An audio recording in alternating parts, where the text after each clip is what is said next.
السلام علیکم ویورز، آج میں آپ کے لیے لائی ہوں سیکنڈ ایپیسوڈ۔ تمام نوکر ایک دم لائن میں حاضر ہو گئے۔ میں نے لنگر خانہ نہیں کھولا، سنا تم لوگوں نے؟ وہ حلق پھاڑ کر چیخی تھی۔ بہت سے جامد پسوسوں نے اس کی حالت غیر کر دی تھی۔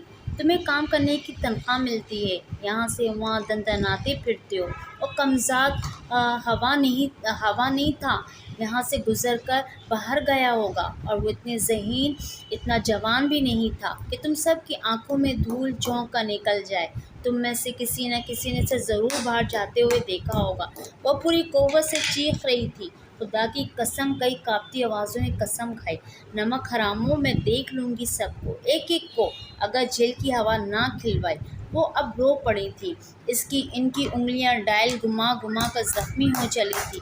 گھر میں ملنے جلنے والوں کا ہجوم بڑھتا جا رہا تھا۔ گھر کی فضا پر وحشت سے طاری ہو چلی تھی۔ اس کی ماں آئی تو وہ پھوٹ پھوٹ کر روئی، امی میری بچی، میں مر جاؤں گی، اور نڈال ہو چلی تھی۔ ارے دونوں بھائی بہت چھوٹے ہیں، بہن کو ساتھ لے گئے ہوں گے اپنے کسی دوست کے گھر، وہ منحوس عمر لے کر گیا ہے، میرا دل کہہ رہا ہے۔ وہ ہذیانی انداز میں چیخے، عمر؟ تو پھر بشر کہاں ہے؟ عائشہ چپتی ہوئی نظروں سے بھاوج کو دیکھا۔ روشن کا دل پوری قوت سے سمٹا اور پھر پھیلا۔ اس نے خالی خالی نظروں سے نند کو دیکھا۔ ہے ہاں، بشر بھی نظر تو نہیں آ رہا۔ ارے رہتی کون سی دنیا میں ہے بھابھی جان؟ بشر کی غیر موجودگی نے عائشہ کو ایک نئے سانچے سے دوچار کیا۔ آپ سے اگر ان دو بچوں کی ذمہ داری پوری نہیں ہو سکتی تھی تو آپ نے مجھ سے بھیا سے کہہ دیا ہوتا۔ ان کے لہجے میں تلخی امڑ آئی۔ وہ نوکروں کی طرف بڑے لیے انداز میں بڑی تھی۔ ارے خدایا، یہ کون سا دل جلانے کا وقت ہے؟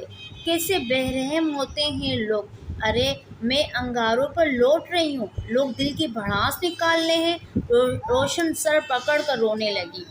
ماں نے جھٹ اپنی بیٹی کو سر سینے سے لگایا۔ ارے خدا خراب ہو جائے میری بیٹی کا سکون لوٹنے والے! ایسی ہمدردی تھی بچوں سے تو لے کر نہ گئی پھوپھی؟ ارے میری بچی نے کیسی جان گھلائی ان بچوں پر! ارے سچ کہتے ہیں، نیکی کر دریا میں ڈال۔ سر گرم جنگ میں تبدیل ہو چکی تھی، اگرچہ دو بدو نہیں، باہر سرحد چڑھ تھا۔ بھتیجوں اور بھتیجی کی پریشانی میں وہ اپنے گھر سے غافل ہو چلی تھی۔ کس طرح وہ تڑپ رہی تھی، کتنی منتیں مان رہی تھی۔ ادھر روشن پر بے ہوشی کے دورے پڑنا شروع ہو چکے تھے۔ یہ ایک نئی آفت تھی۔ انہوں نے ولایت علی شاہ کے سسرالیوں کو سختی سے منع کر دیا تھا کہ ولایت علی کو اطلاع نہ دیں۔ انہیں خوف تھا کہ ان کے بھائی کو کچھ نہ ہو جائے، جو ان کا سب کچھ ہے۔ ان کو امید تھی کہ وہ معصوم ہی تو ہیں، کہاں جائیں گے؟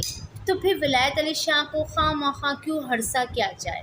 وہ بہت حوصلے سے، حالت سے نصب و آمود تھی۔ انہیں ایک پل چین نہیں آ رہا تھا۔ کبھی آنے جانے والوں سے ملتی، انہیں سارا واقعہ بتاتی، کبھی نوکروں سے پوچھ گچھ شروع کرتی، کبھی ڈھونڈ کر واپس آنے کے بیانات سنتی، کبھی نیم بے ہوش زرد و بھاوج کو دیکھ کر آہیں بھرتی۔ پولیس اسٹیشن رپورٹ درج کرائی جا چکی تھی، وہاں بھی وہ کہے بکائے فون کر رہی تھی، اے خدا میرے بھائی کا گھر آباد رکھ، گھر نہ اجڑے۔ وہ سچائی سے دعا کرتی۔ بھابھی بھی ایک ہی ہے، عمر کی گڑیا کی رٹ لگائے جا رہی ہے، اتنا بھی دھیان نہیں ہے کہ بشر بھی غائب ہے۔ ہائے اللہ، کس حال میں ہوں گے میرے بچے! وہ ہول کر دل پکڑ لیتی۔ بچوں کو پیاری پیاری صورتیں نگاہوں میں گھوم جاتی۔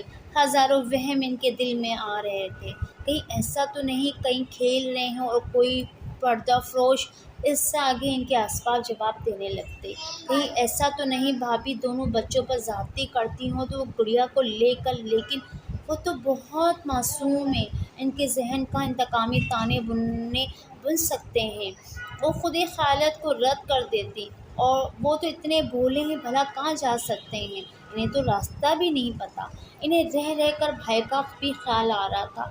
خدا نہ کرے یہ ہری بھری کھیتی اجڑے، میں تو مر جاؤں گی۔ جتنا اندھیرا کائنات چھا رہا تھا، اس سے زیادہ ان کی امیدوں پر۔ وہ لان میں جا کر اب باقاعدہ ہچکیوں سے رو رہی تھی۔ بھیا، خدا نہ کرے کچھ ہو گیا تو میں آپ کو کیا منہ دکھاؤں گی؟ ان کے تواتر بہتے ہوئے آنسوؤں کا سلسلہ رک کر نہیں دے رہا تھا۔ انہیں تو آوازیں بھی گراں گزر رہی تھیں جو حوال پوچھنے کی کیفیت میں بلند ہو رہی تھیں۔ عائشہ انہیں اپنے شور کی آواز سنائی دی۔ ان کا دل بڑے زور سے دھڑکا۔ شاید وہ خوشخبری لائے ہیں۔ وہ جلدی سے آنکھیں پوچھ کر برآمدے کی جانب بڑھ گئی۔ طارق نے ایک جھٹکے سے گاڑی روکی۔ گیٹ نیم وار تھا۔ وہ گاڑی گیٹ پر روک کر اترا اور گیٹ پار وہ اسے لے کر برآمدے میں چلا آیا، جہاں رونق اجتماع پورے عروج پر تھا۔ عثمان پلنگ پر گاؤ تکیے سے ٹیک لگائے بیٹھے تھے۔ ارم خان پتلون کے پائچے چڑھائے لکڑی کے تخت پر نادر شاہ اسٹائل میں بیٹھے تھے۔ ان کے برابر میں اماں جان اپنا پاندان میں تاکا جھانکا کر رہی تھی۔ تینوں لڑکیاں ایک لائن سے کین کی کرسی پر پرجمان تھیں۔ یار حسیب، یہ تو 3 ہو گئی۔ یہ 3 ہی ہوئی تھی فاروق بھائی، حسیب نے وثق سے کہا تو فاروق نے اسے گھورا۔ اسی لمحے تو پھر طارق کہاں ہے؟ اماں جان کو تشویش ہوئی۔ وہ اوپر کے کمرے میں ہیں شاید۔ حسیب نے ماں کی الجھن رفع کی۔ ہائے، نیچے مہمان بیٹھے، وہ اوپر بیٹھا کیا ملحقار گا رہا ہے؟ ملحار تو نہیں گا رہے۔ جو موڈ اس وقت ان کا ہے، میرے خیال ہے اس کی ترجمانی کے لیے ابھی تک کوئی راگ ایجاد نہیں ہوا۔ فاروق کی اس بات پر عثمان اور عرفان اور اماں جان تینوں معاملے کی تہہ تک اتر گئے۔ اماں جان نے فوراً بات بنائی۔ ارے بیٹا، اپنی بہنوں سے ملو، کب سے تم لوگوں کا انتظار ہو رہا ہے۔ یہ تمہاری دریا آپا ہیں اور یہ فوزیہ آپا، یہ صوبیہ ہے، تمہاری ہم عمری ہے۔ اس نے تینوں کو باری باری دیکھا۔ وہ دونوں آپاؤں نے در حقیقت سرخ کپڑے پہنے ہوئے تھے اور سفید ہینڈ بیگ جو ان کے سفید جوتوں سے غالباً میچ کیے گئے تھے ان کی گودوں میں رکھے ہوئے تھے۔ تینوں کے بال ترشدہ تھے مگر اسٹائل مختلف تھے۔ چہرے گلابی اور بھیگے سے تھے۔ ہونٹوں کا رنگ بھی قدرتی لگ رہا تھا۔ صحت مند، تر و تازہ اور حسین کزن دیکھ کر اسے ویسی ہی خوشی ہوئی جو اس کائنات کے دیگر محسنات کو دیکھ کر ہوتی ہے۔ اے دریا آپا، میں غیر معمولی پر نظر آیا۔ ان کا انداز گفتگو، صورت سراپا بہت ماورائے منفرد سا لگا۔ خوشحالی کا اعتماد، حسن کا ناز، بے فکری، بے نیازی، نازک مزاجی اور بیٹھنے کا غیر معمولی شاہانہ سا انداز بہت واضح محسوس ہو رہا تھا۔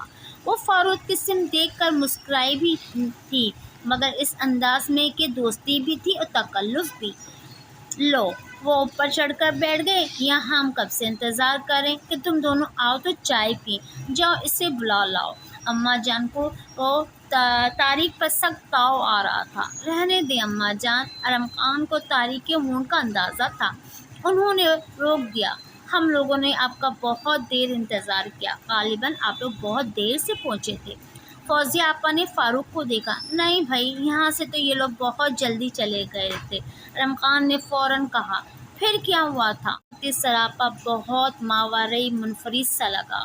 خوشحالی کا اعتماد، حسن کا ناز، بے فکری، بے نیازی، نازک مزاجی اور بیٹھنے کا غیر معمولی شاہانہ سا انداز بہت واضح محسوس ہو رہا تھا۔ وہ فاروق کی سمت دیکھ کر مسکرائی بھی تھی مگر اس انداز میں کہ دوستی بھی تھی اور تکلف بھی۔ لو، وہ اوپر چڑھ کر بیٹھ گئے۔ یہاں ہم کب سے انتظار کر رہے ہیں کہ تم دونوں آؤ تو چائے پیں۔ جاؤ اسے بلا لاؤ۔ اماں جان کو طارق پر سخت تاؤ آ رہا تھا۔ رہنے دیں اماں جان۔ ارم خان کو طارق کے موڈ کا اندازہ تھا۔ انہوں نے روک دیا۔ ہم لوگوں نے آپ کا بہت دیر انتظار کیا۔ غالباً آپ لوگ بہت دیر سے پہنچے تھے۔ فوزیہ آپا نے فاروق کو دیکھا۔ نہیں بھائی، یہاں سے تو یہ لوگ بہت جلدی چلے گئے تھے، ارم خان نے فوراً کہا۔ پھر کیا ہوا تھا؟ صوبیہ نے حیرانی سے پوچھا۔ بس برا ہی ہوا تھا، کچھ اچھا نہیں ہوا۔ پھر بھی؟ دریا نے تجسس ظاہر کیا۔ پھر کیا جی، بس سرخ کپڑے، سفید پرت ڈھونڈ رہے تھے جن میں آپ لوگ تھیں۔ وہ بے چارگی سے بولا تو سب بیک ساتھ ہنس دیے۔ بس آپ لوگ فیل ہو گئے۔ ہم نے تو امتحان لیا تھا آپ کا۔ فوزیہ مسکرائی۔ میرا؟ فاروق چونکا۔ بھائی آپ سب کا۔ وہ ہنس کر بولی۔ آپ کے بھی قصور نہیں، بس امتحان ہی میں نااہل لوگ بیٹھ گئے تھے۔ خیر، یہ ہنسی مذاق تو زندگی کے ساتھ ہی ہے۔ اب اس کا مطلب یہ تو نہیں ہے کہ اوپر جا کر ہی بیٹھ جائیں۔ دریا نے پھپھو کی بات کاٹ کر ٹکڑا لگایا تو ایک مرتبہ پھر سب ہنس دیے۔ یہ بتائیں وہ نیچے آئیں گے کیسے؟ فوزیہ آپا بولی۔ غالباً گھوڑی کا انتظار کر رہے ہیں۔ ارم خان ہنس کر بولے، کیا سچ مچ؟ درین کی سمت دیکھ کر مسکرائی۔ اگر گھوڑی کے کپڑے لال ہوں تو شاید۔ فاروق مسکرایا۔ وہ سب شاید بہت سی خوشگوار موڈ میں تھیں۔ فاروق کی بات پر مسکرا پڑی۔ اماں جان چائے کا انتظام کرنے اٹھ گئیں۔ وہ سب باتوں میں مشغول ہو گئے۔ رات کے کھانے پر جب اماں جان نے حسیب کو یہ کہہ کر اوپر بھیجا کہ جا کر کہو طارق سے کہ آئے گئے کا خیال رکھنا بھی انسانیت میں شامل ہے، بہت ہو گیا، اب آ کر سب کے ساتھ کھانا کھا لو، تو اس نے واپس آ کر بہت پریشانی سے بتایا کہ چھوٹے بھیا اوپر نہیں ہیں، وہ خون کے گھونٹ پی کر رہ گئی۔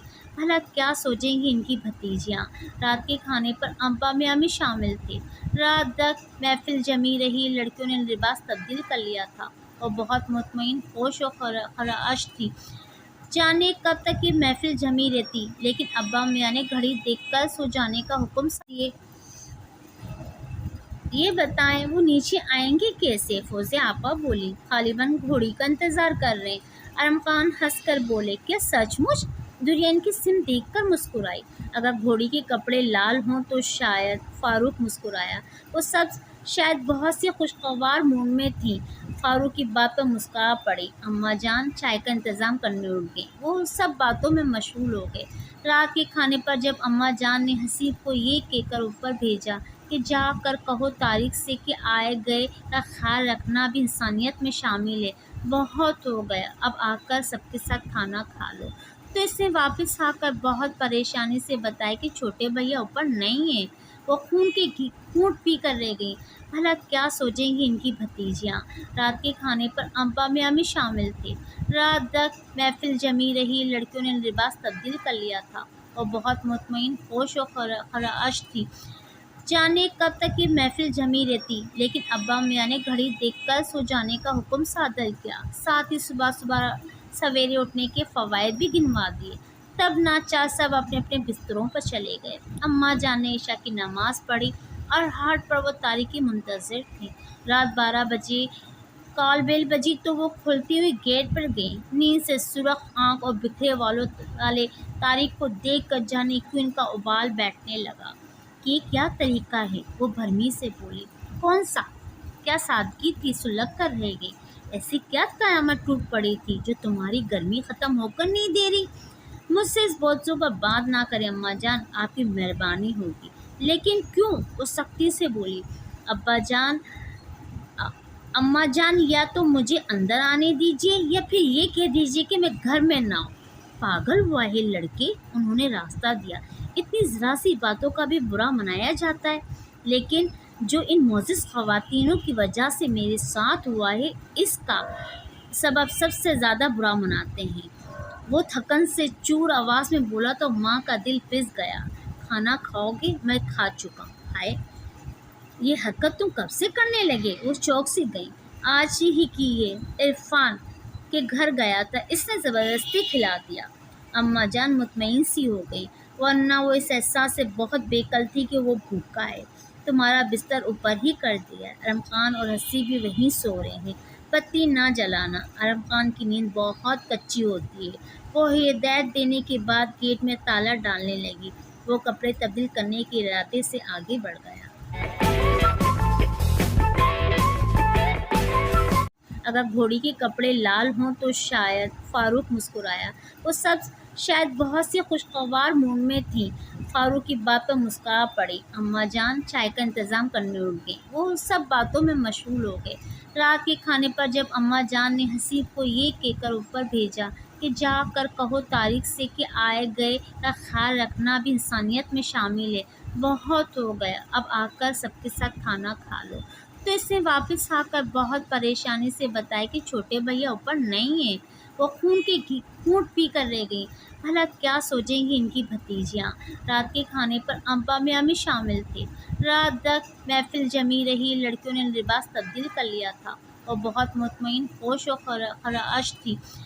جانے کب تک یہ محفل جمی رہتی، لیکن ابا میاں نے گھڑی دیکھ کر سو جانے کا حکم صادر کیا، ساتھ ہی صبح سویرے اٹھنے کے فوائد بھی گنوا دیے۔ تب ناچار سب اپنے اپنے بستروں پر چلے گئے۔ اماں جان نے عشاء کی نماز پڑھی اور ہارٹ پر وہ تاریکی منتظر تھی۔ رات 12 بجے کال بیل بجی تو وہ کھلتی ہوئی گیٹ پر گئیں۔ نیند سے سرخ آنکھ اور بکھرے والے تاریخ کو دیکھ کر جانے کیوں ان کا ابال بیٹھنے لگا کہ یہ کیا طریقہ ہے۔ وہ بھرمی سے بولی، کون سا؟ کیا سادگی تھی، سلگ کر رہ گئی۔ ایسی کیا قیامت ٹوٹ پڑی تھی جو تمہاری گرمی ختم ہو کر نہیں دے رہی؟